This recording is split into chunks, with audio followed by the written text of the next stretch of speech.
I always thought that I liked older women, and then I just realized, I just like women that are 30 to 35. Yeah, and that's going to be creepy when you're 70. Yeah. He's dating a woman half his age. But I always have. I was dating a 35-year-old when I was 18.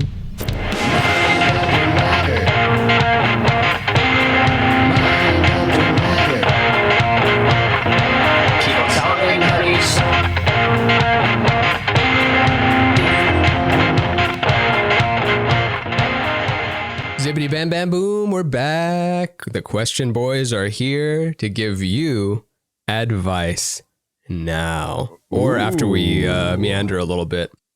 Got an advice column episode. We decided to do something a little bit different this time. Feeling adventurous. This is my adrenaline junkie side of me. This actually makes me a little more nervous than most things in life. We're going to go so we put posts on Patreon and Instagram. We'll do 2 from Patreon, 1 from Instagram, so on. And we look through, I read them, I think of ideas, see what might fit together in what order. This time we're just starting from the very first one and working our way up. And I haven't looked at them. I imagine there's some doozies. And that's and then you don't want to tell people that they're doozies. They'll know if they are. They'll know. I mean, I haven't. There's nothing wrong with having a doozy comment on social. It's social media. It's growth. Or it's growth. Yeah, you should embarrass yourself more. 1,000. I haven't read any of these. Yeah, it is true. You know, that's a fantastic topic. I feel like one of the things that I don't know how to articulate this. Maybe I'm like privileged in this way, or I feel like the curse of knowledge or whatever for other people, when I'm like, what's the big deal? What's with the mental blocks or whatever? Is just because to do the barriers of becoming a stand-up comedian. I mean, podcasting is one thing, but like stand-up, when I started that, it's so nerve-wracking. And then you just get so used to just bombing and making a fool of yourself and being in uncomfortable situations that discomfort and like social situations in life just stop kind of affecting you. Yeah, it used to be the number one fear. What's the big deal? Yeah, now who cares? Yeah, it doesn't matter at all. Doesn't Andy Haynes have a joke in his new special about like before, when it's like asking? I haven't seen it. Oh, okay. I won't spoil it then. But basically the value of like, would you let this old man have sex with you? And then it's like, oh, it's $1 billion. And now, like, as you get older, the number goes way, way down. It's like, I don't care. I've been uncomfortable before. Yeah. That was a very good clip. And that's like a tried, like kind of Warren premise too. And he did a really nice, those are the two jokes that I like the most. Is one is like, where the fuck did that come from? Who thinks of that? And then the other one is like, oh, this topic again. And they actually discovered a new path within it. Like, whoa. Yeah. Everyone's gone down those well-worn trails and like thought they were deviating and stuff. And you actually did it. You found a new way of looking at it. Yeah. If you can come up with some airline jokes that still hit and people aren't tired of, that's like a huge win. Yeah. All right. Advice column. So we make a post. We see if people want advice from them. This is something we started like 2 or 3 months ago or something like that. 2 years ago. Yeah, I think it was the beginning of May was the first one, and people loved it. And so it was a really strong response. So we decided to make it a regular episode, and a regular reoccurring episode. So, I got to go in order. This isn't even a question, but I'm committed to it already. Kit, who's wonderful, says, so desperate to come up with a great problem to solve. Guess life has been really good lately. Hooray, Kit. Things are going good. That's a wonderful You have no problems to solve? Zero problems that she can think of. Isn't Go that look amazing? up some math problems or something that they're working on, or how to take the salt out of ocean water and like help the water crisis, right? Because that's the main thing with water, is that there's plenty of water, but getting the salt out of it is where it's tough. That's why there's water shortages. If you find yourself problem free, like, well, look around a little bit. Yeah, work on other people's problems. The advice. Or just like, I don't know, if you're feeling it, then who cares? Don't let them take you down. Just enjoy yourself. Go get a little drink with an umbrella in it, like I did the other day. I know, Kit, she comes to game night. I think she's just in a happy place right now. Oh, that's good. Well, may it last for 1,000 years, and may on that 1,001th year, may you remember me and how I cursed you on that year.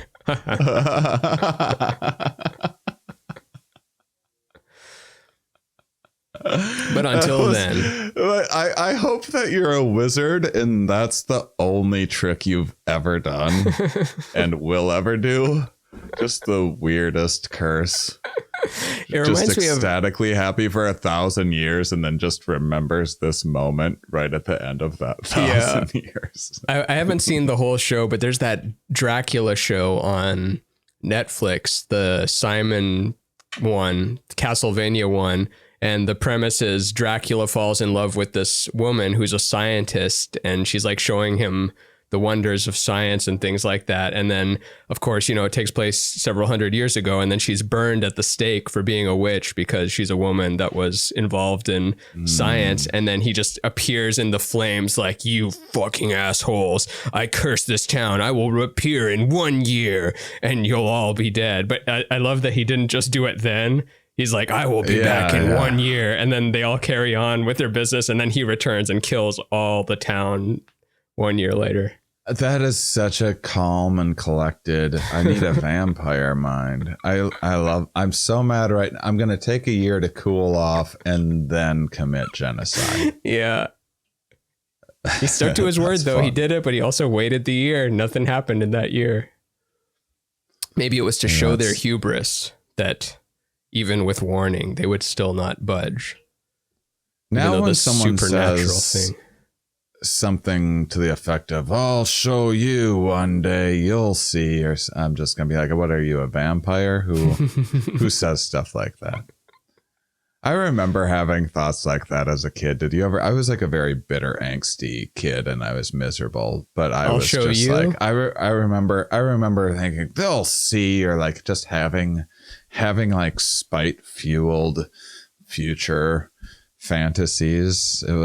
I'm so detached from it now, but I remember that being a part of like my middle school, teenage years. Like, they'll see one day and they'll be sorry and fools. Yeah. I think that's just a part of being a kid, if you're miserable like I was.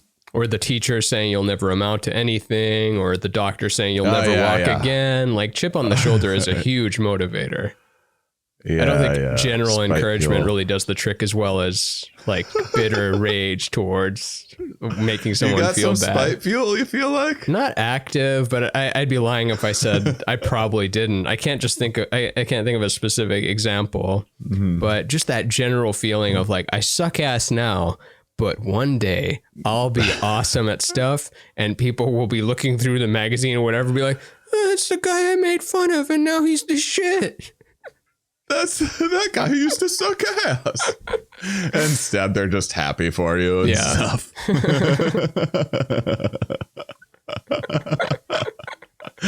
We've all gotten older. Yeah, that was in that Wayne White documentary where he was like, you go your whole life thinking I'll show my hometown, like I'll show them, and then you get older and you realize that them is gone. They've grown up, they've died, they've matured. Like, none of those people, for the most part, that you're bitter at are still there. And then you're stuck in the past, like bringing them up again in your head. Yeah. There was one guy at my 20-year high school reunion, and he was the guy that everyone, like, things weren't easy for him. People gave him a real hard time, but it was mostly like everyone thought of him as like, this is going to be the mass murderer in our school, even like coming back to reunions and stuff, like he would be the guy. He would be the guy to shoot everyone up.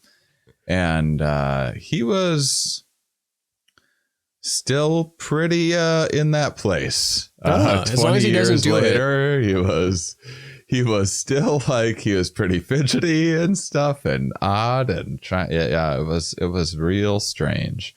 As long as he doesn't actually do it, then keep on fidgeting, my friend. Keep on fidgeting.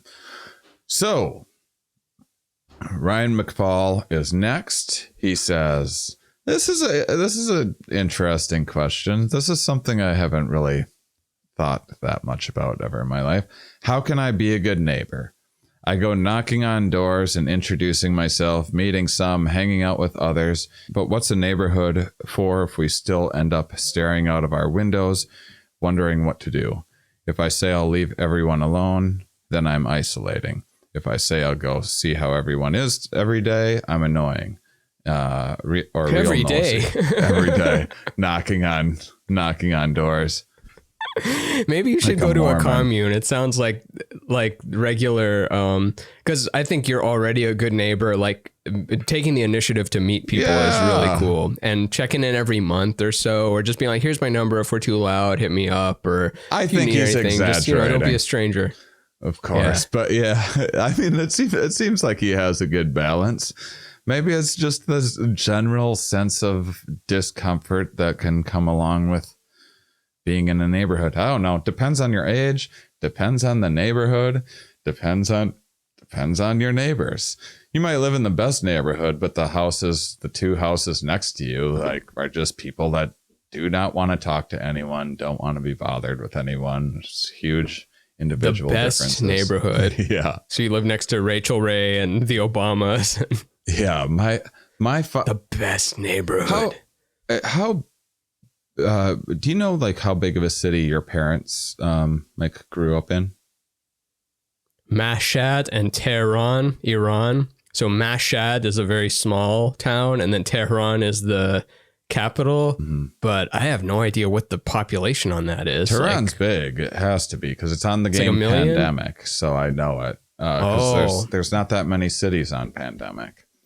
Is it a million? I have no it's idea. More than that, but I don't know. But in the 70s, if they were born in the 50s, so let's say in between 100,000 and 10 million people. And what's small town?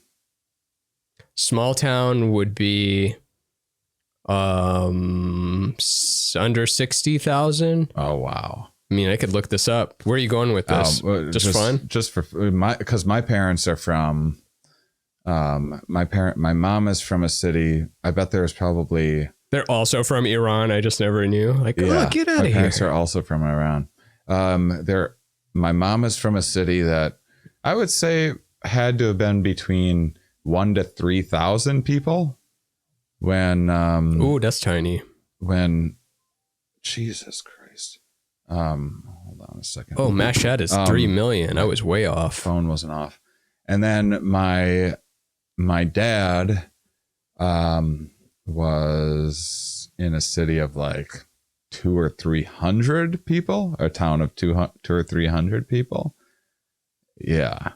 And they would have to get picked up on a bus and travel, 30 minutes or whatever to, I forget exactly how that's the kind of town work. Where everyone has 8 roles. So the judge is also the burlesque house owner and is carrying your groceries to the car. Every single person knows every single person. And that's part of why there's so much pressure to keep up appearances and have a smile and everything else all of the time. And it used to, I think that's part of why people are more comfortable expressing themselves politically, is because they just don't live like that anymore, where you don't have to worry about bumping into that same person every day or whatever. And so you don't need to worry about alienating your neighbors as much. But it's crazy. My dad met my mom. My mom was friends with my dad's sister or something like that. But it's boy, it's slim pickings in a city like that, trying to find people. It's crazy. Yeah, what if everyone's ugly? What are you going to do? I mean, I guess go be a priest or something. I mean, it's like, it's like 45 minutes from La Crosse, Wisconsin, or so where I grew up, or maybe, yeah, about 45 minutes or an hour.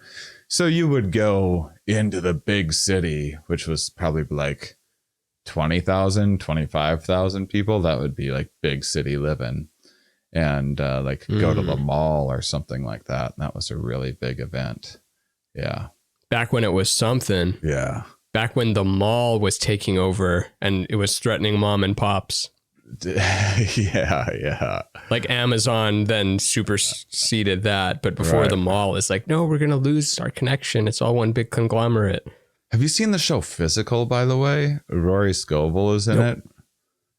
No, but I want to now. It's good. He's a very big role too.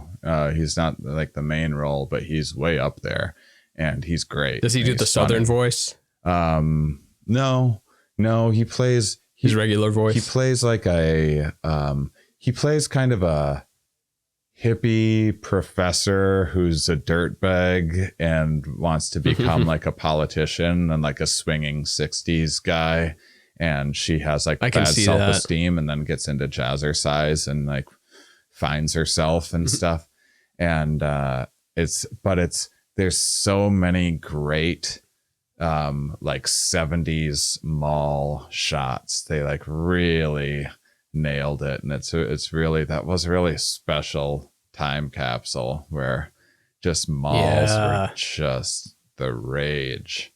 Maybe that was like early 80s. That would be fun to walk through those, like, because even seeing the Stranger Things 80s mall was pretty fun. And seeing how it changes, like what stores lasted a decade, what lasted a year, like how does it morph throughout the course of decades. That would be fun to experience. But yeah, I'm not putting it together. Someone put it together. Someone put together entertainment for me to enjoy. And do you know how off I was with my parents' hometown populations? Mashhad is 3 million and Tehran is 15 million. 15 million. And I thought it was, what did I say? I'm like 320. Yeah. I just don't know. Yeah. Have you been there? No. My parents left in the 70s right as the revolution was starting, and then they never went back. And then they don't want us to go back either because it's no good. But also people go back all the time. It's interesting having friends that are also Persian. They like go back twice a year. And the first time I heard that, I was like, what? You go back? But I thought they'd like shoot your head off. They're like, no, it's fine. You just have to wear the fucking thing and not cause any trouble. Don't do any journalism, of course. But other than that, it's safer than I was told to believe. But I also understand why they would be afraid of that, especially seeing it shift from what it was to what it is now. Right. But I also have never had any desire to go either. Makes me slightly more grateful to be American. I'm a hair discouraged lately. All right, should we do an Instagram one? Let's do it. I should finish his thing. So right, I interrupted his ass. He says, should I just keep moving till I find the right one to grow into? Like I move to a different neighborhood?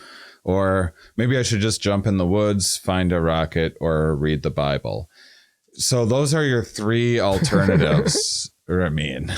What are you going to do in this situation? Find a rocket? First off, you don't find a rocket, you build a rocket. If you find a rocket, that's an amazing day. Like if you build a rocket, it's like everyone's like, what are you doing though? Like, come on. Imagine being so smart you can build a rocket, but so dumb you're building it to prove the earth is flat. Like people have done that. I could build a rocket. I would just probably die in the process of wherever it shoots me. I would just get a tube and then put a small tube behind it and then gasoline or something, right? That's not. You just said you can light yourself on fire. That went from I could build a rocket to I can light myself on fire to death. Yeah, I guess I can too build a rocket.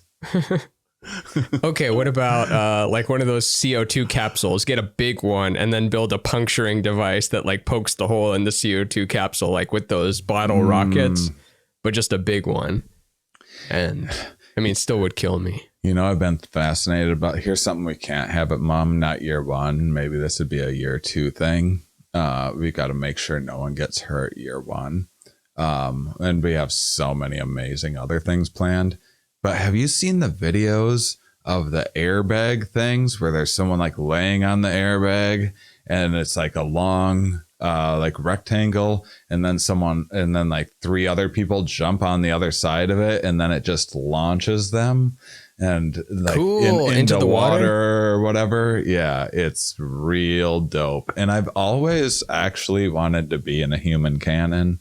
And it's just like, seems like a crazy dream. I don't think that can happen.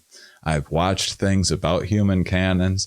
It's funny, like human cannon people, they figure it out and they build those things themselves. And they have it all down, but it's like kind of janky at the same time. Like their safety systems and stuff like require extra people to like press different. It's not how NASA would do it. Certainly. No. But what a thing to get into. Yeah. But anyway. And water is painful. It can water be. looks like it wouldn't hurt. And then if you just hit it just the wrong angle, it's like breaking your bone. Or this lake isn't deep enough either. So I'm nipping that in the bud. Unlike this show. Yeah. The show's very deep. So now we're between jump in the woods and read the Bible. I vote woods. I kind of live in the woods, sort of. I'm in a neighborhood, but there's woods behind me. I can go back in there and have a fire and stuff. It's awesome. I love it. Sounds like commune is the way to go. Yeah, commune. Or a co-op. You know those co-ops where it's like a big dorm and then like, we just kind of take turns doing the dishes and who gets the groceries, and it works out. There's about 18 of us or something, and then to me it just sounds like hell, but some people want a community. Yeah, and you're like, you need, because Ryan's not even worried about being annoyed by others. That's all of my concerns in a neighborhood. I'm never worried about like being annoying or not talking enough or whatever. I can be awkward. Usually I just don't talk with people for sure, but I have no problem striking up a conversation or meeting people or making new friends or whatever. I'm a little toward the quiet side, but I'm like, I don't want to talk to a person because what if that person sucks and I don't want to have a continued conversation with this person for the rest of my life. Better to play it safe, not talk to that neighbor, and just live your life. You get talking, a thing can go wrong. That's my approach. Yeah. But because Ryan is so concerned about himself, I don't know. I think commune sounds awesome, or something like that, where that sort of thing is more encouraged. I don't know. That's a really So let us know how the commune is. Let us know how the commune is. Maybe you'll move to Mumtown when we build it in 5 years. 5 years minimum, 10. And don't knock every day. Knock minimum. Once a month minimum. Yeah, once a month max. You mean? Yeah. Hey neighbor, another magical morning. Need a cup of sugar or some eggs? Normally prefer the white ones, but they only had brown ones. Whoops, I meant the opposite of that. I probably didn't get my coffee this morning. Where are you going? Now I want to build Mumtown just to get to see you do a neighbor character. I know you would like a lot of time.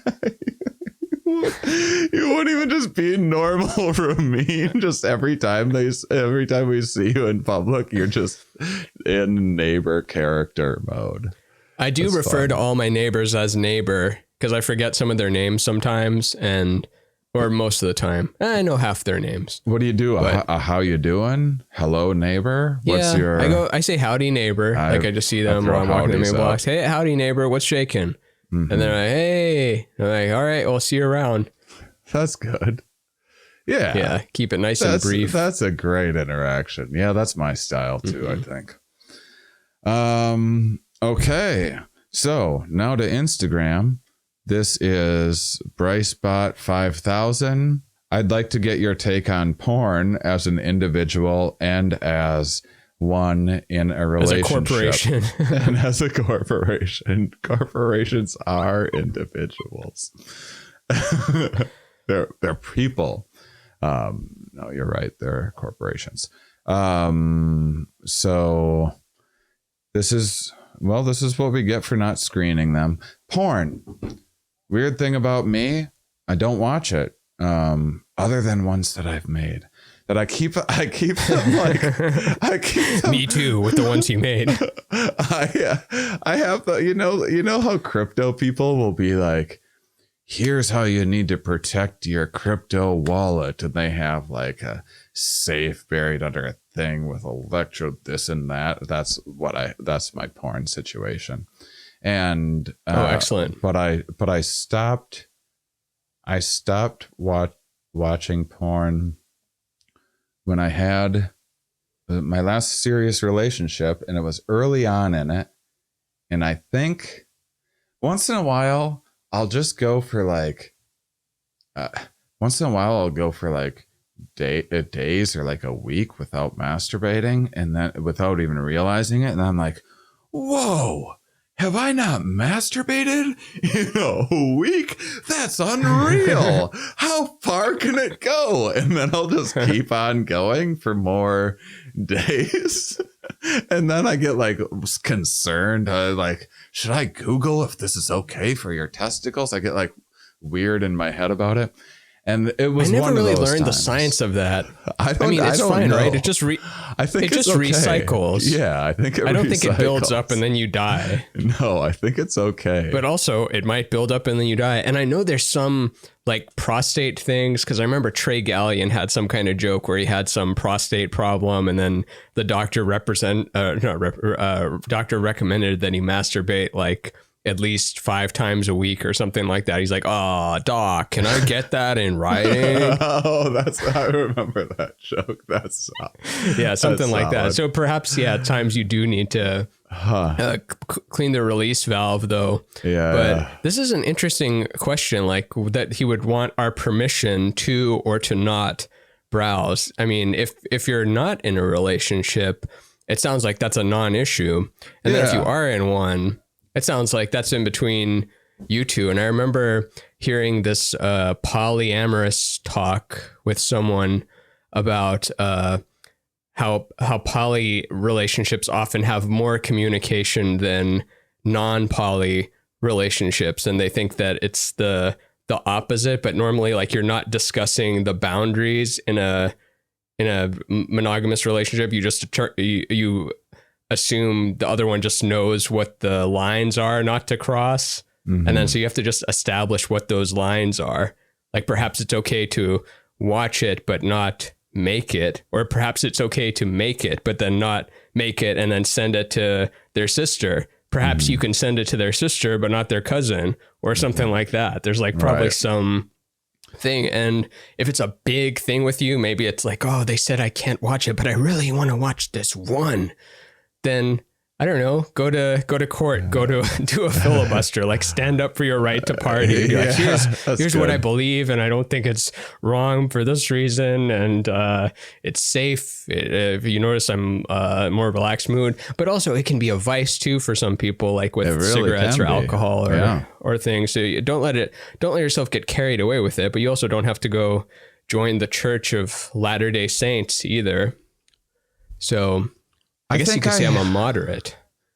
I think I always had a good relationship with porn. Never was compulsive. Didn't watch it that much. I love using my imagination more anyway. And then one day I stopped. But I think for some people, it's like, because there's a lot of people that try to say like, oh, well, porn is ruining this and that and the social fabric, and it's doing these things to our relationships.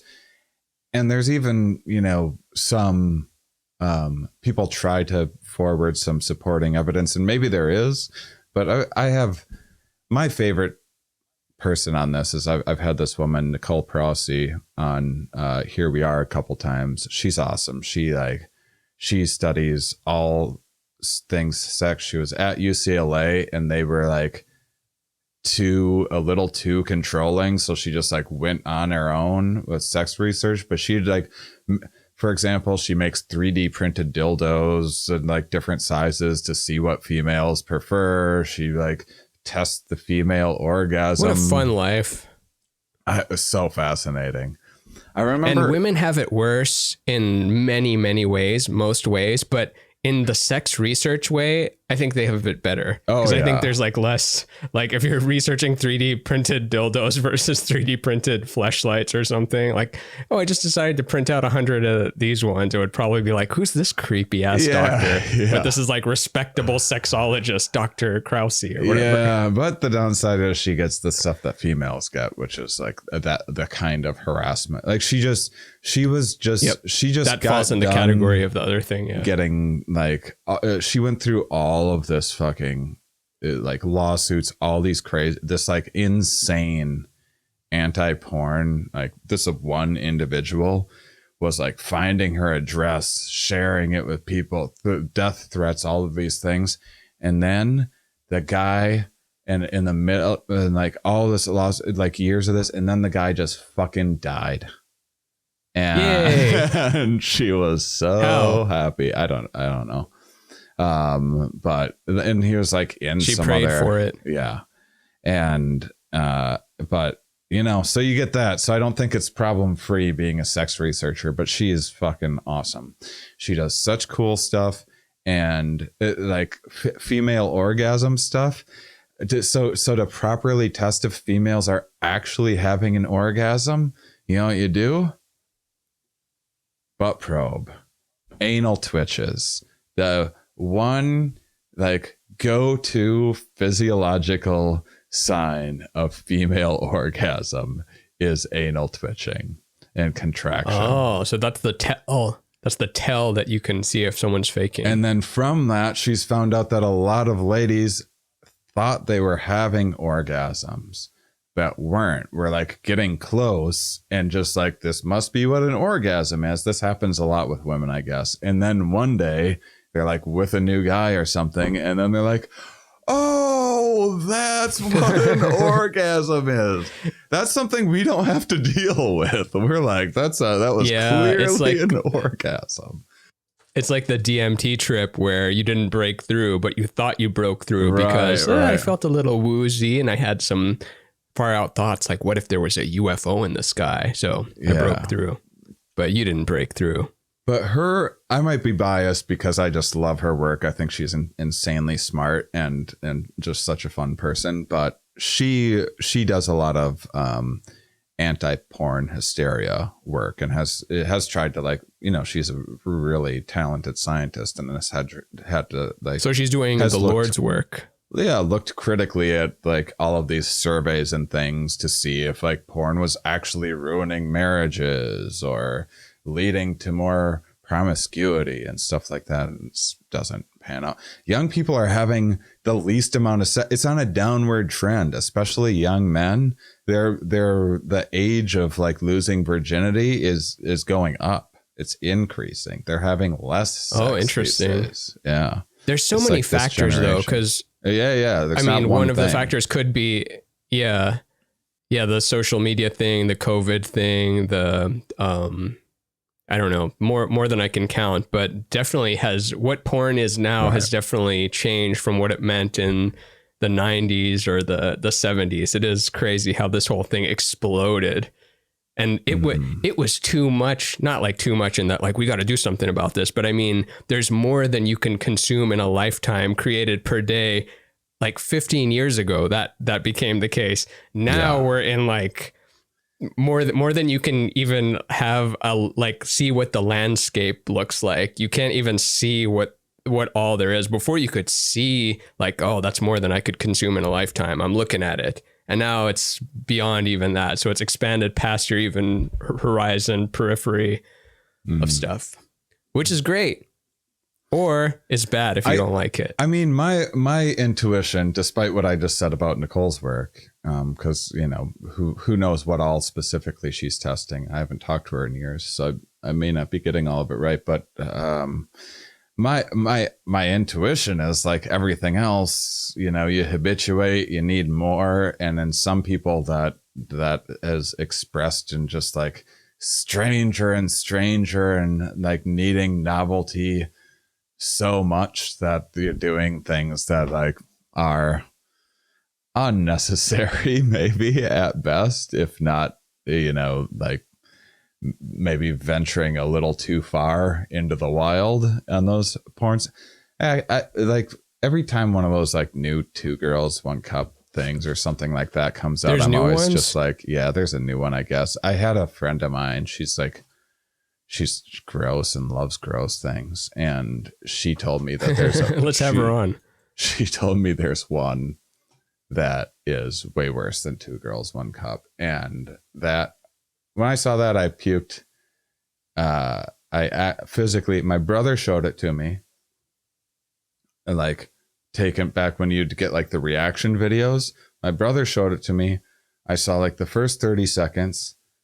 And I ran to the, like, I know where this is going. And then I puked everywhere. And then when I was done, I went, he's like, watch the rest. I'm like, no, I get it. They do this, right? And he's like, oh, I wish that's what they did. I wish that's all it was. And then I puked again. At the thought. And I have watched the whole thing, and I once tried to describe it to someone in a car, and I had to stop because I was dry heaving and I almost threw up in the car. Well, and this is that one end of the spectrum. Right. And what's not talked about is like there's a softer end to the spectrum. And now, like, as opposed to in the 70s, there's like women produced films and things like that are the contrary to that. And then no one's really thinking of those when they think of like, oh, this is destroying your brain. Like if they saw that, they'd be like, well, not that. Right. I'm talking about the 15-year-olds choking, and it's a very not good 15-year-olds in the videos, but Yeah, I mean, and for like things to be one of my very first porn memories when I was like 15 or something like that, finding a buddy's dad's VHS, was a guy made up like the devil, and then he had like a 3-foot erection that like shot fire and stuff like that. Cool. Yeah, I think porn's been weird from like for a while, long before the internet. Yeah, there was like I remember renting a video, and it turned out it was like the whole storyline was that it was like a mother that like fell in love with her son, and they hooked up or something like that. Like, what? And that was the incest is taken off though. That was like maybe on the internet, but I'm talking, this is at like a Blockbuster Video. I rented it, like, oh, that's interesting. Yeah. Yeah, I don't recall seeing that back then, but I don't really recall seeing much back then. Yeah. And I also intuitively think that it could like alter your sex drive in some way if you start doing it a lot. But I don't think the research shows that. That's what my intuition is. And maybe it will eventually. I don't know. I'm not. I feel like there's a good middle ground though, because what am I trying to say here? It's like, you don't want to be desensitized, but also do you want to be so that anything like just makes you like just super aroused and you can't last for like 3 seconds? You don't want to live in that world either. You got to have a nice, good middle round to where you're not like, you don't need Viagra, and you can't bust unless you've got 6 hours under you, but also you don't want 3 seconds either. I was such a horny young man when I started comedy. I started when I was 23, 24. I wasn't overly sexually I just got like my second girl that I had sex with at that time, my first like serious girlfriend. And it was one of my first jokes, and it was we were going to what was it? It's a true story. We were in a hurry to like make a movie or something like that, and I walked into the bedroom, and she was naked, and she was just like, "Can you come fast?" And I was like, "Does that answer your question?"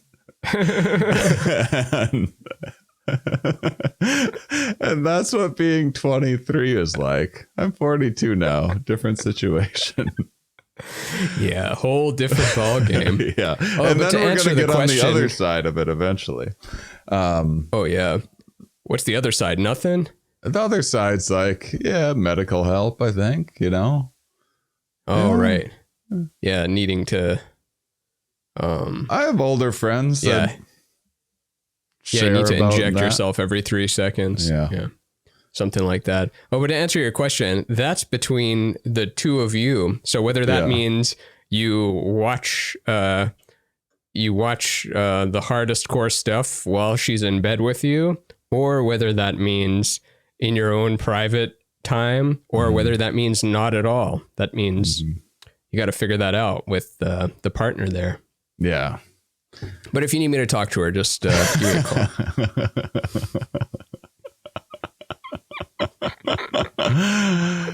I mean, those are hard conversations to have, even with the person that you're open with about everything and love and trust and all of these things. Because it's like, man, love is a high stakes game. And it's like things like that can, like, everything else can be going right. But you have these two like drastic differences in this one department. And it's just so, you know, it's such a touchy subject. And yeah, I guess. And don't shut it down. Like, don't get mad and storm off, but also like communicate how you feel. Don't cave in and be like, well, I can't do that anymore, and I can't stay up late. I have to go to bed at 9. Like, there's just people that just cave and become defeated. But you know, if something matters, have a honest talk about it and feel that discomfort and be there with the discomfort and get to the bottom of like, why is this uncomfortable? And listen too, because maybe you're wrong in some aspects. Like, oh, okay, I can see why you would feel that way. I hadn't really considered that. I was only thinking of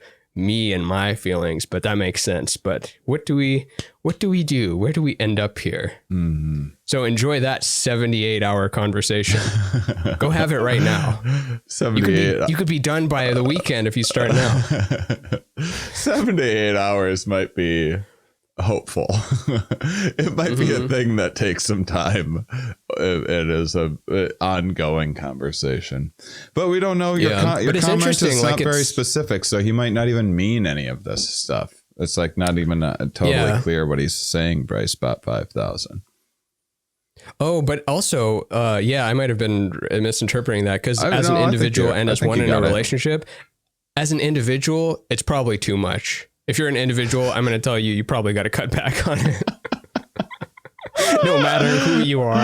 Yeah. Porn, as an individual, you got to cut back. I have to take, I don't watch porn, and I have to take breaks sometimes, because I'm like, can you hurt yourself? I think that you can.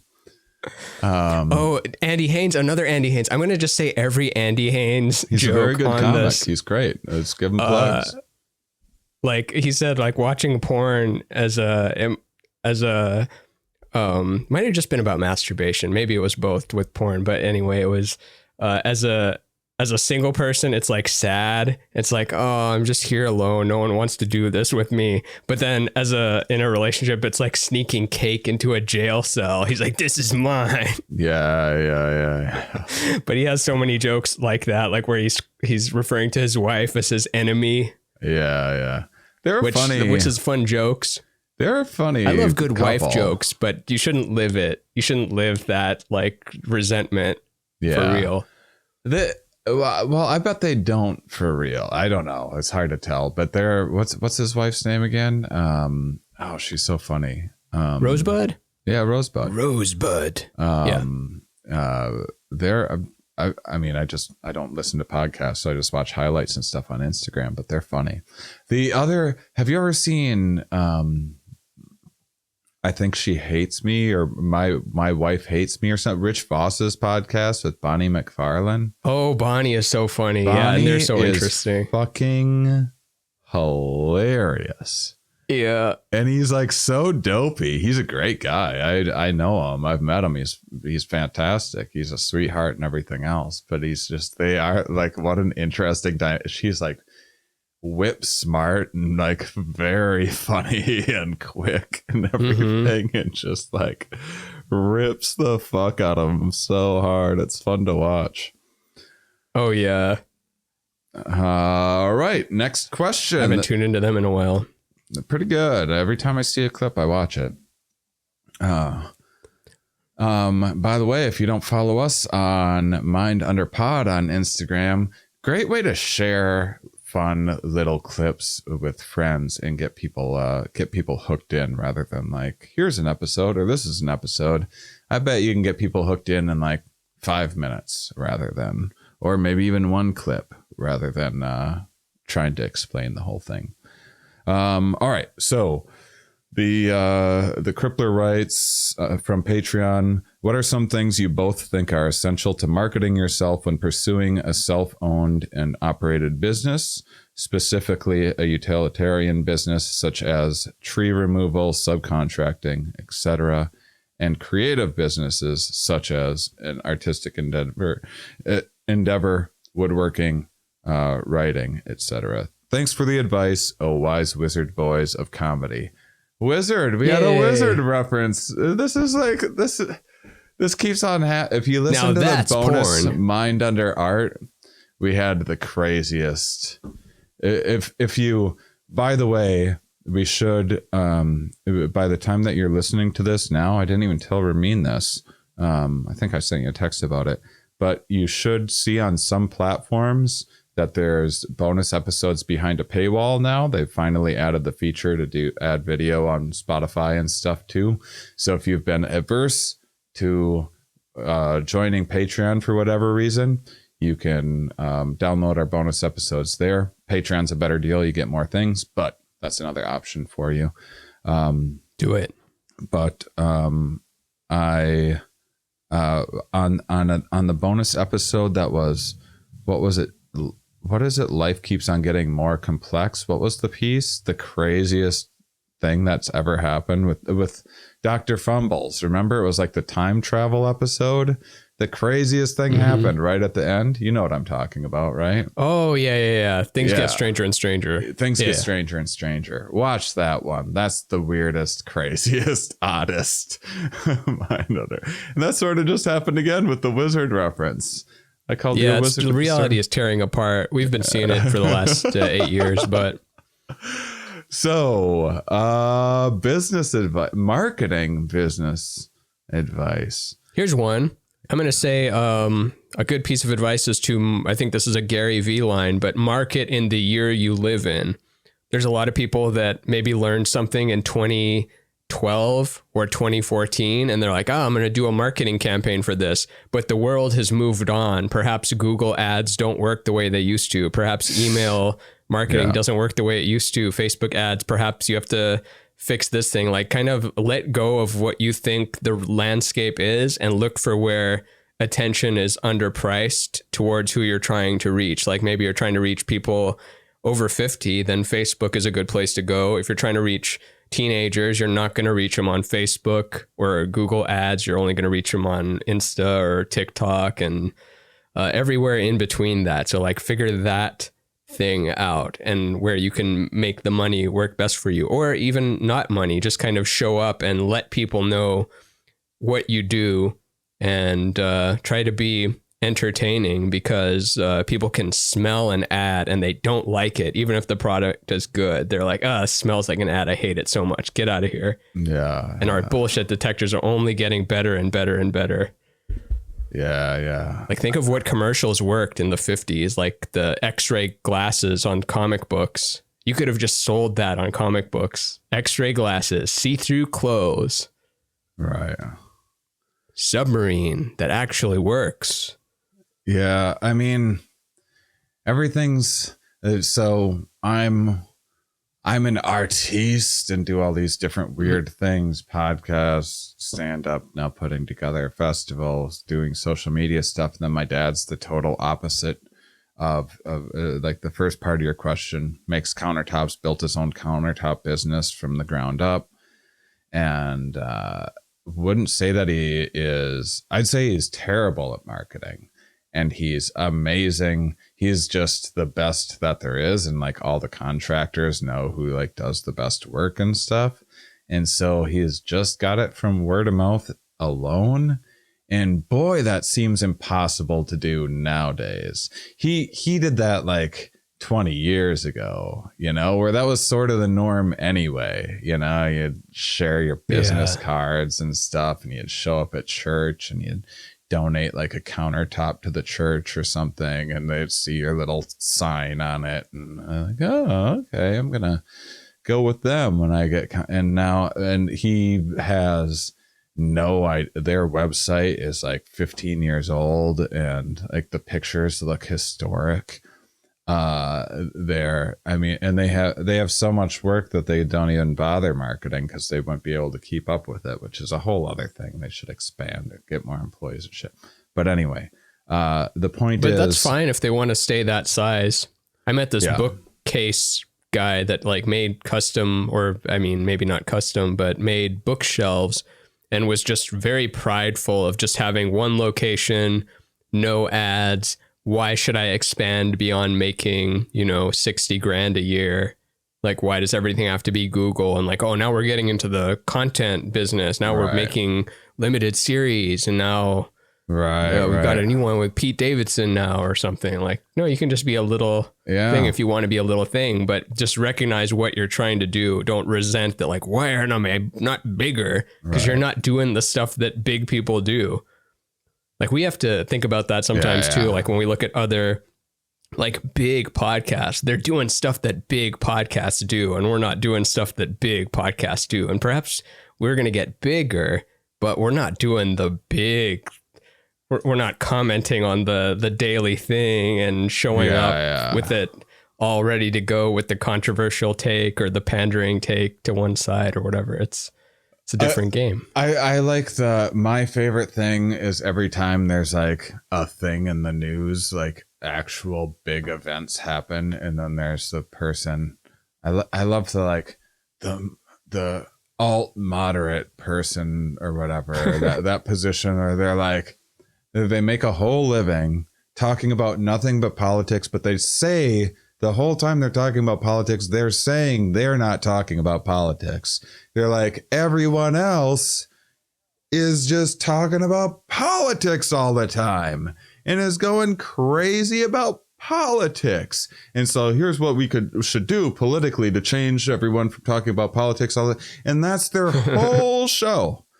All them talking about politics, but saying they're not talking about politics. That's and their latest clip has more hits than every episode we've put together combined. Oh yeah.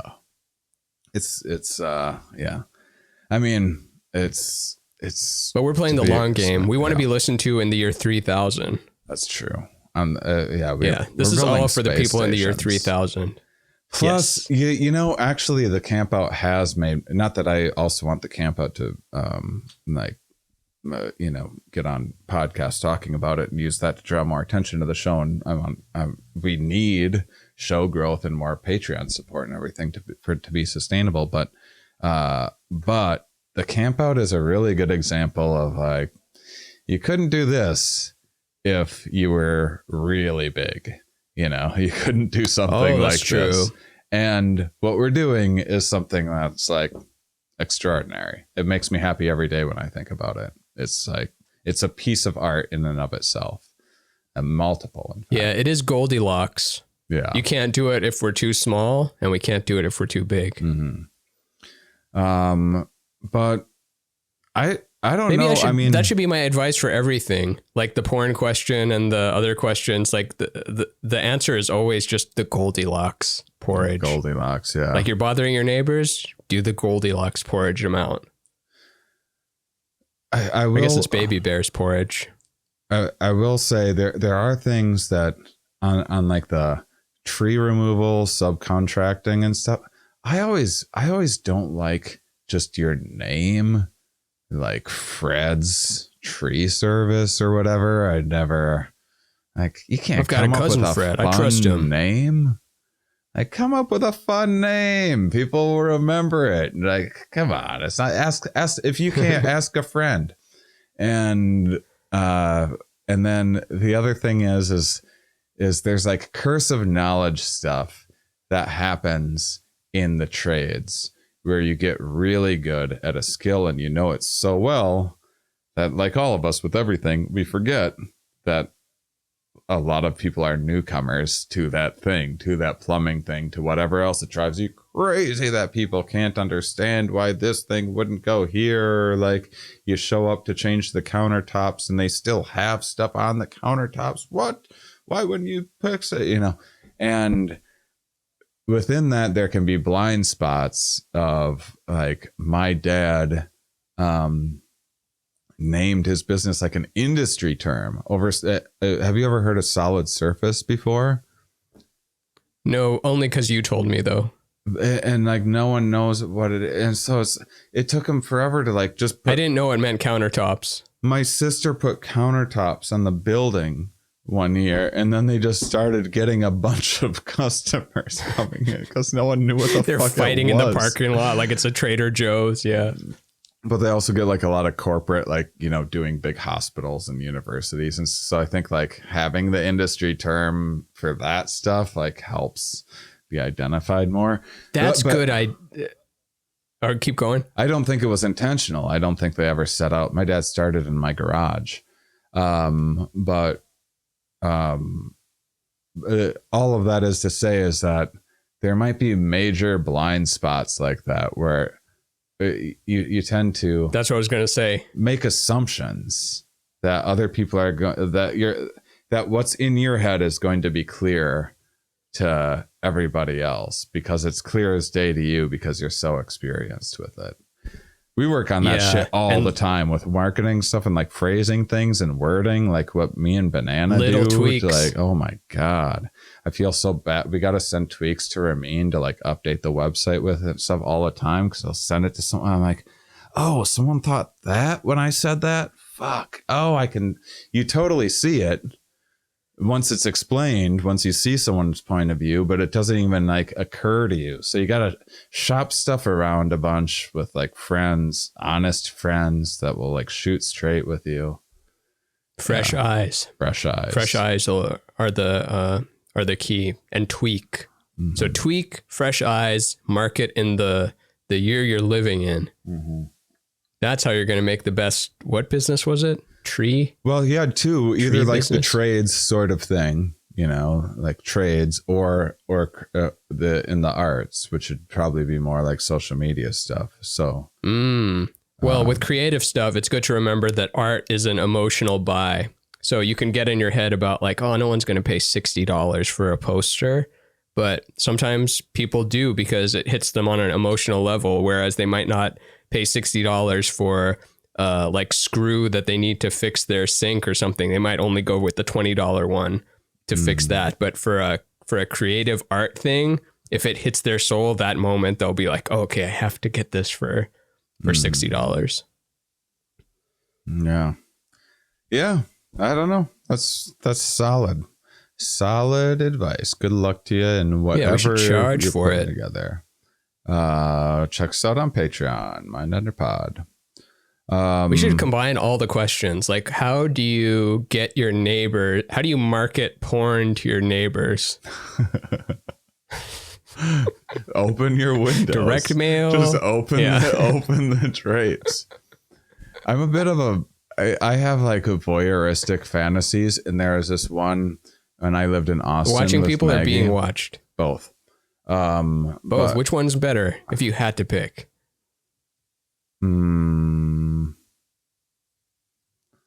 Watching video, watching others, and then being watched is like more like, no, I don't actually want to do that. So when the Louis C.K. scandal came out, were you like, I get it? I don't actually in real life want like in.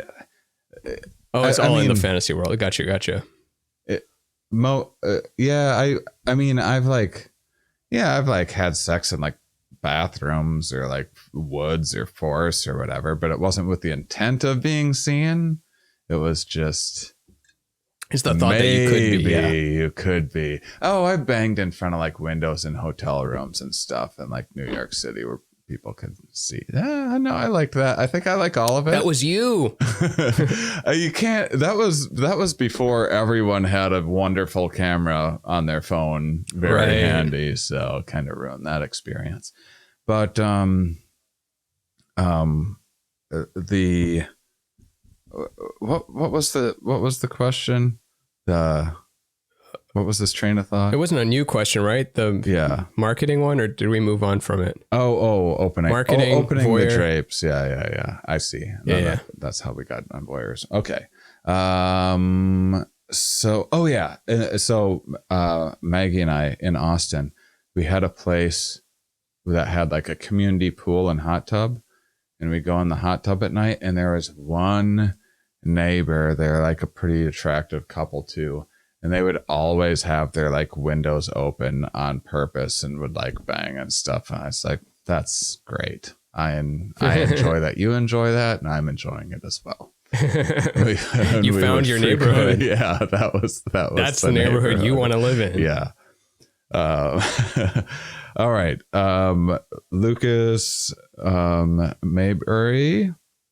How do you make the move from web developer, my current job, or crouton factory worker, to making money doing art?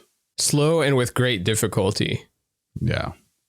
So you have to go into the cold pool and then not get upset that the pool is like, how come it's not feeling warm now? Mm-hmm. You got to accept that. First, there's the jump into the cold pool, which is like, I'm leaving the crouton factory whenever you can actually have the means to do so. And then accept that like, oh, this is harder than I thought. And it's not getting easier at the rate I want it to get easier, but it can be done. And many, I haven't even seen what you're planning to do, but many lesser than you have done great. So keep that in mind. There's so many people that have made so much money on the arts. Really dumb people. There's a lot of ways of getting part-time gigs and stuff in the meantime and picking up. There's a lot of ways of like doing. This is why in LA, every Uber driver is like a screenwriter or whatever else, you know, you go from like making a little bit of money to be like, okay, well, if I fully commit to this and have a part-time job instead of a full-time job, will that buy me enough time to do, you know, one thing about that I will say is, you know, it's not like I'm going to go back to construction work or like the 9-to-5 thing, but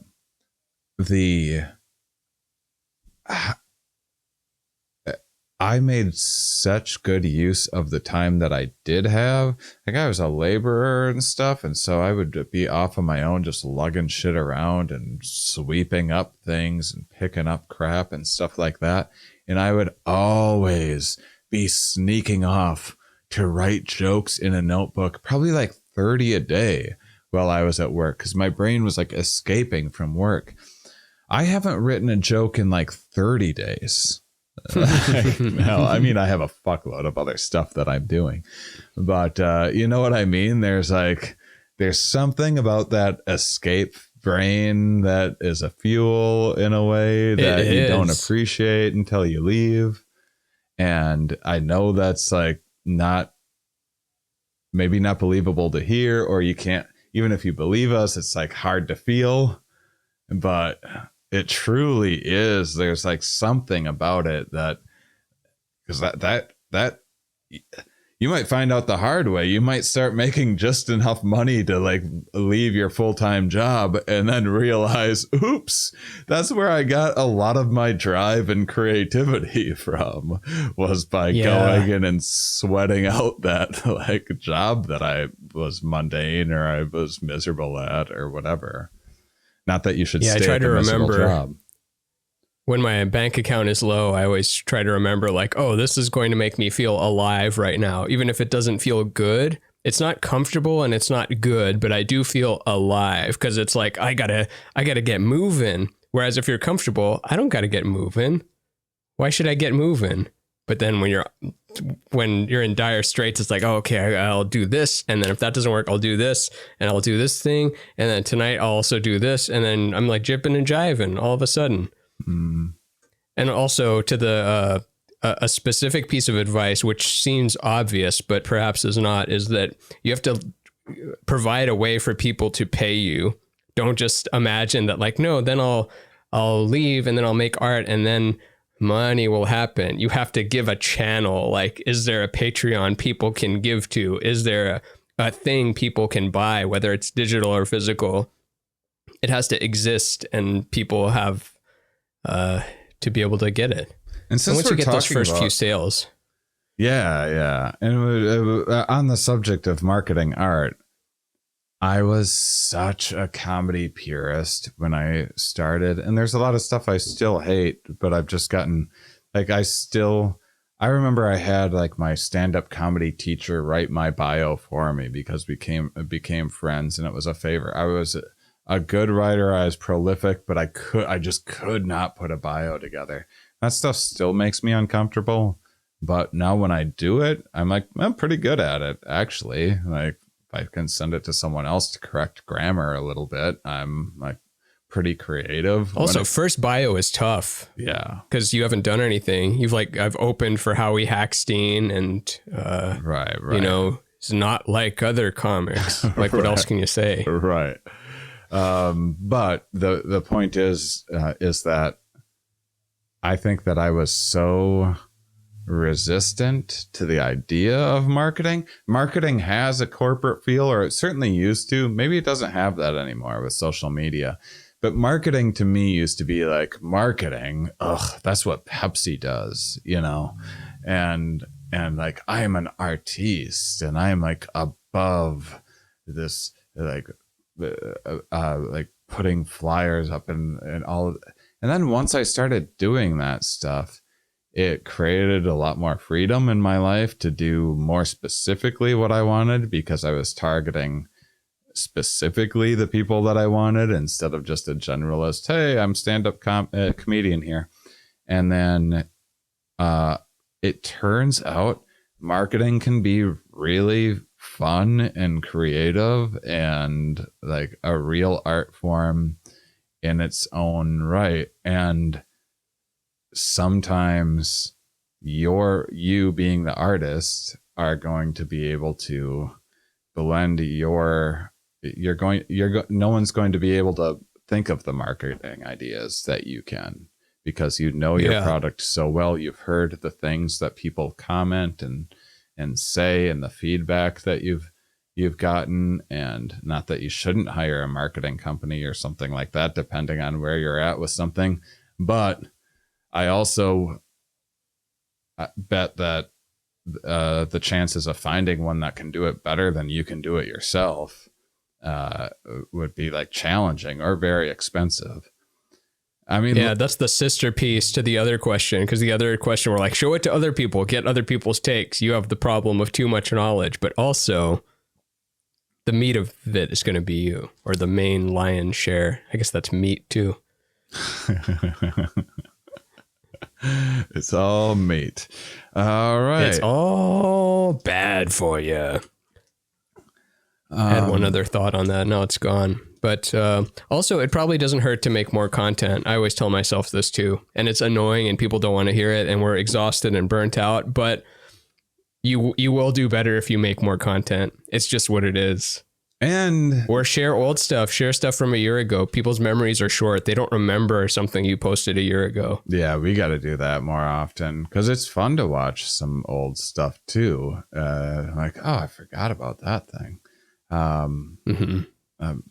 But yeah, that's really good. And also, the more content that you're putting out, the years go by, and then like 2 old ideas that you put out that were just like you were just doing it to put content out and they were okay, you think of this new idea, and those three things like together form this perfect thing that you wouldn't have innovated if you wouldn't have been being prolific and putting out that whole time. The stuff that's like, say, maybe not always your best work, you wouldn't have thought of your best work. Yeah, you never know when it'll come into play and complete itself. And even if it doesn't, it crystallizes in that era, and there's some charm to that. Like, look at videos people made in 2010 with the crappy cameras and before YouTube was important. And it's like, oh, that's so cool. I'm glad we made that stupid thing. Here's a gem for you guys. I don't know why. This one of my favorite videos ever, and I don't know how it hasn't been like reposted on social media and Instagram. And like, I rediscovered this treasure. I think it was like on Tosh.0 once, but my brother somehow discovered it when it had like 100 views, and so it was like his most cherished thing because he found it like before it went viral, and it never went that viral. But just Google butt water and just see what happens. It's amazing, and you've just found a vintage viral video that not a lot of people see. Like it stayed steady around the 300,000 mark or something like that. So it's pretty small by today's standards. Yeah. You can't even get a meeting without like 10 million. Yeah. That better not be your only one. I like, after you watch the video, just imagine butt water guy taking a meeting with the industry. I can't wait to show you this afterwards, Ramin. Yeah. Okay. Too hot for TV. Too hot for TV. Should we do one more? Yeah, one more is great. One more and then can it up. Yep. Clip it and ship it. Share it, save it, like it, subscribe it, donate it. Subscribe it, yeah. Verbally share it with friends. All right, I just skipped one because there was just a miscommunication in the thing. And then, oh man. I love calling things miscommunications. Just anytime you're at fault, it's like, hey, sorry for the miscommunication. Here we go. I did not know you wanted me to pick because you there was actually like 4 marketing ones in a row. I'm sorry, Ramin. I just stepped on your. That's very cool that they're asking us for marketing advice. I like that. Well, our stuff looks amazing and it's slick, and we got McCool, the fucking goat of editing. But we ain't like, we're not Flagrant 2 or our stuff's we're not your mom's house. Though. I know, it just hasn't taken off yet, but we'll get there. We are pretty new. I'll give us that. Yeah, quality is like, take a look at your mom's house or anything else. You tell me like they don't have an episode art piece. It's a great show. I love it. They don't have an episode art piece and everything seamlessly and all that. No one's doing what we're doing. It's awesome. Rosalind Beretta says, any thoughts on midlife crisis? Does it start later in life, or is it 40, or is 40 the magic number? Is it mostly men who leave the marriage, having affairs and buying motorcycles? Does it have anything to do with brain chemistry, as in amygdala, hippocampus, frontal cortex? Ooh, that's more a you question. But someone said something like a midlife crisis happens when, if you take your current age and double it, if you died at that number, if that's not a tragedy, then you're middle-aged. So if you're like 33 and then you dying at 66 is not seen as a tragedy, then it's like, okay, you're middle-aged now at 33. So it's up to you. And I don't know about you, we maybe have talked about this before, but I luckily have, I think about since 28, I felt like I'm 60. I kind of just, as I was approaching 30, I'm like, oh, it's over now. Youth is over. This is the same as 40 and 50 and 60. So I kind of made my peace with it then. And now 40 doesn't scare me, and neither does 50 or 60. It's all just extra time. What about you? Are you afraid of 50? No. I wonder if, no, No, I think I like mature slow. I've always thought that about myself. I always thought, like I was a young, like uncoordinated kid, and it like just took me a little extra to grow into my body and stuff. And it took me a little, like I was just I was a late bloomer on a lot of things. And I've just always kind of thought like, I'm just kind of like a little more childlike by nature too. And just like a little less mature in some ways, and like reckless and irresponsible, in some ways. And so that's why the show's good, baby. I've always kind of looked forward to getting older, because I'm always just like, I'll have my shit together more. I'll have more stuff going for me.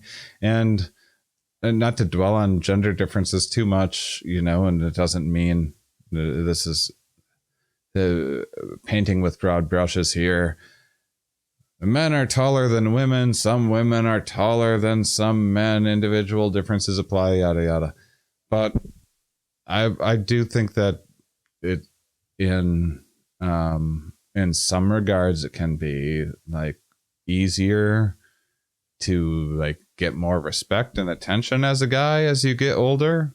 Whereas I remember when I was 27 and headlining and I had a baby face to boot. It was like I looked like I was like 22, 23, and no one respected me when I was on. It was just my jokes were good enough to get respect, barely, not always, and that's it. But it was just like weird for some people, I would often be like the two people opening for me were usually like much older than I was, and people would be like, "Why is there this kid on stage?" So I've always just kind of liked I kind of used to the beard. I don't know about the long hair. But yeah, I think I'm looking forward to 50. I mean, on a personal level, I don't know about the world or whatever, but who does? It's not about the number. It's that that at this trend, like I seem to have calmed down and gotten wiser and more experienced through age. So at this rate, I'll probably be even more even Steven and even more cool cucumber and more that. And then, I mean, I think about how many more, 10 years, that's going to be like another 500 scientists I'll have interviewed. So many more connections I'll have made. Who knows what other projects that I've gone off and done by then. I don't know. That's kind of interesting. I thought 40 was more. A lot of dead people, though. That's the part that sucks. What's that? Yeah. A lot of dead people. That's what sucks. From either an accident or they take their own life or they develop some cancer or something. Or like, but I went to high school with them. Why did they die at 32 from this rare form of cancer? That's not fair.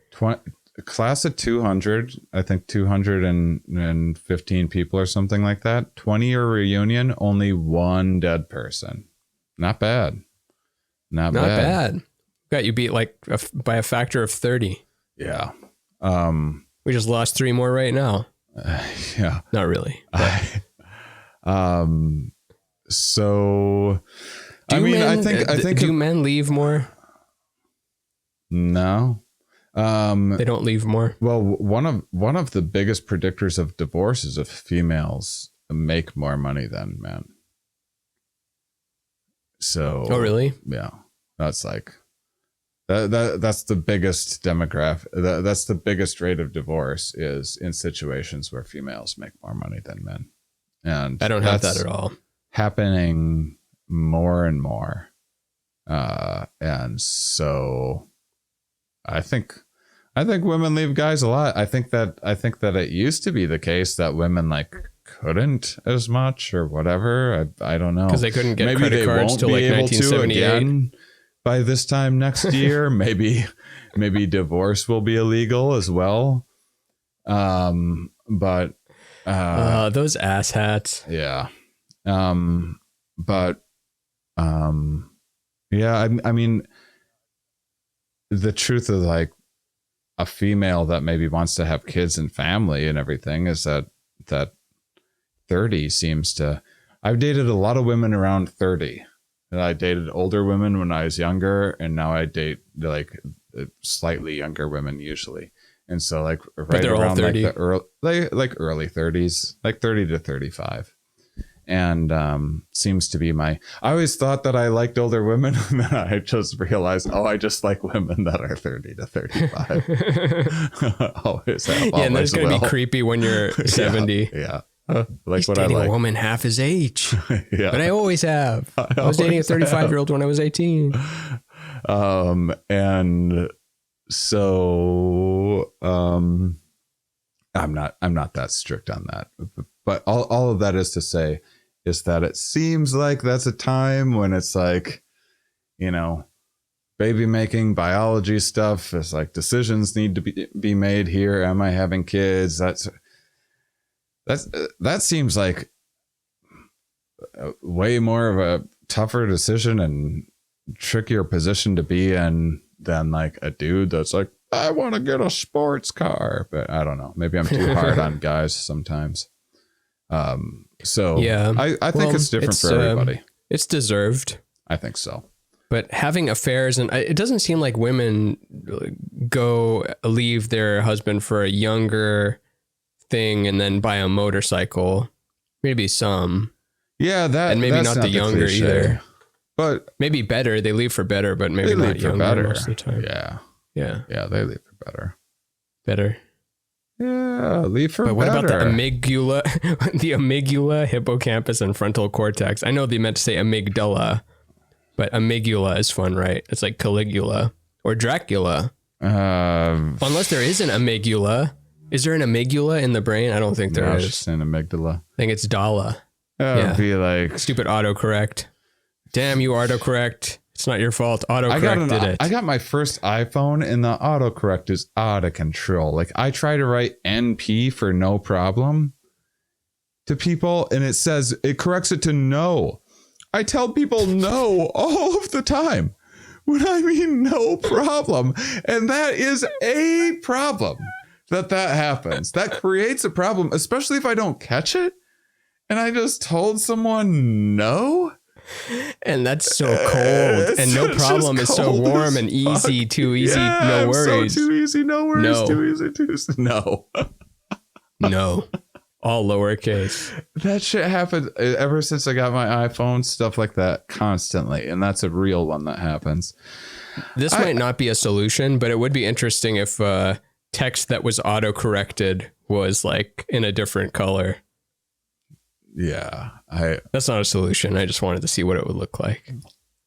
It should underline it and allow, rather than just doing it for you, it should underline it, and then you press a button and then change it from there, and then you learn the things that you comment. You can change that on an iPhone. Yeah, you can change that setting, but it doesn't default at it, and then it's going to take you like 30 minutes to find the setting to configure it. I'm so happy. There's a setting for that. I'm so happy this came up in the conversation. You miss. What do you mean? You missed the old boss though, because you don't really remember all the times it saved your ass. You only see the times that it annoys you, and then when you switch to that other way, it's like, oh man, I'm full of typos. I kind of miss having to write no to people. Okay. At least maybe this is just with me, but I tried it the other way. I'm like, this sucks. This is like no electricity. I would like just lighting love candles to go to the bathroom. In my spelling and my grammar and everything else. So actually seeing it, then I would. That's why there's Grammarly. Right. With Grammarly, you can save 30% off your ass. It is pretty good service actually. It is. I like it. I use it. Amygdala and hippocampus, fight or flight, memory. I think there's some gender differences going on there, but I don't think that would lead to a midlife crisis. Maybe you're just using some example. Frontal cortex, like I think females mature a little faster than men do, so maybe you'd have a crisis a little. I mean, I think you also just it from the point of view of like passing genes on, I think it would make sense to kind of mature in terms of making harder, tougher, more serious decisions earlier on at a stage than men would evolve to necessarily. Like, it's when guys screw up, they don't have to pay the same costs that women do. And some guys don't seem to fucking understand that. And it's creating issues in the world. So that's our show.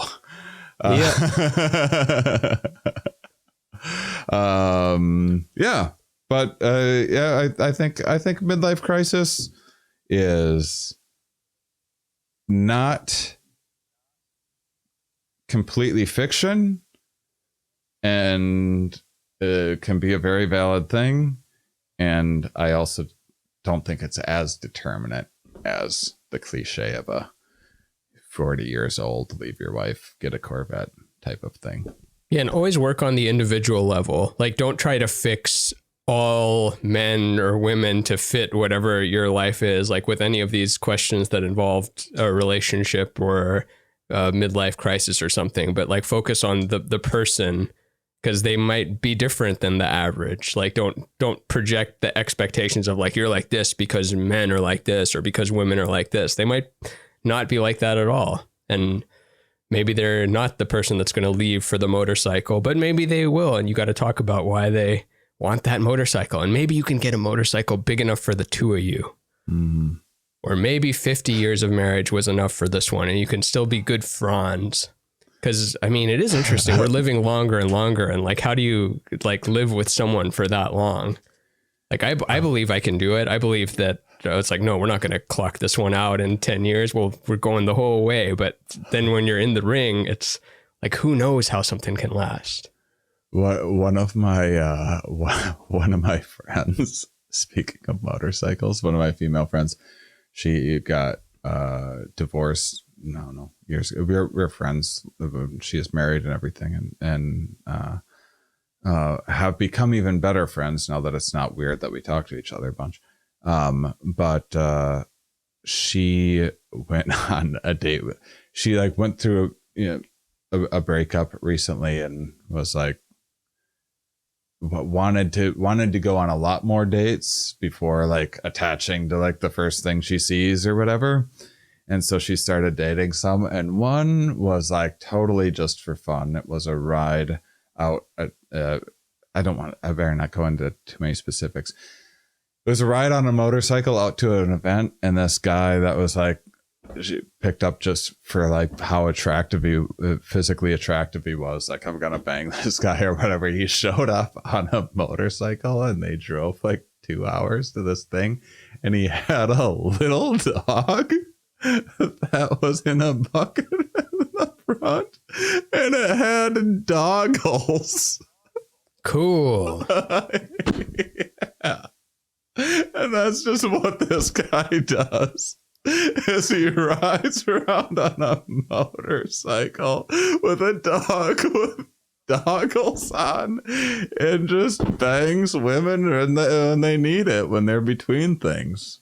Looks through the dating There's an app apps. for that. It works out for everybody. When I heard the doggles thing, I'm like, yeah, that's the fucking move. Doggles. This is fine-tuned over many years. The art of the game.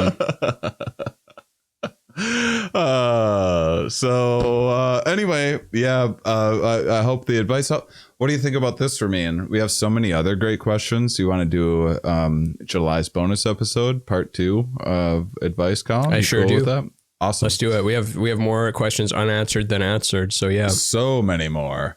All right, I can't believe it, guys. We went totally random, other than skipping up some redundancy. And you guys are awesome. You had awesome questions. Thanks for sharing. Thanks for participating on Patreon and social media. And we appreciate you so much. Hope to see you at Campout, where we have, what's the new thing that I have confirmed? Slick Mahoney, Unica Prong are 2 bands. And then one other thing that I can't. I lined up something awesome.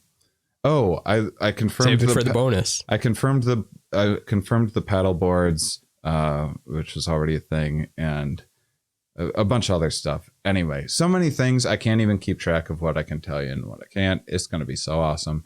Hope to see you guys there in September. Otherwise, join Patreon, give a review, all the things. Until next time. Keep on salivating, honeys. Ding. Ding.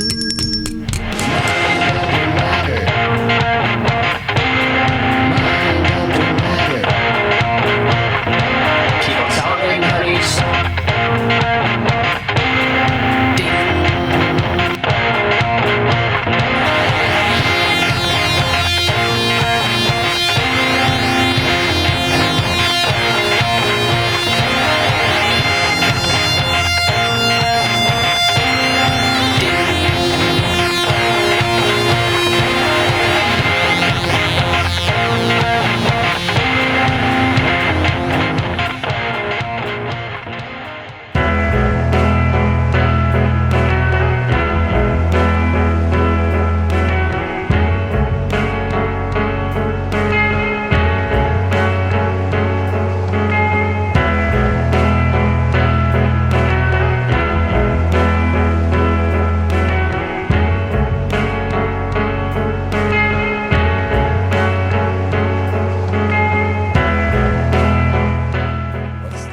Thing that I have confirmed. Slick Mahoney, Unica Prong are 2 bands. One other thing that I can't. I lined up something awesome. Website updates, Shane, you fool. Website updates. We have such a wonderful new redone website. If you looked at it before, it was lacking in detail. It was what we put together when we launched tickets at the beginning of May or something, before we knew the full scope of things. So now we got an awesome map that Ramin made. We got a key with all of the nice descriptions of all the areas, nice and fleshed out. We have a bunch of information. Pictures on there from the live events. Bunch of other stuff. I've been booking a ton of other things too. I'll just save that for other episodes because I'm so excited about this website. Write us if you have any questions, comments, anything like that.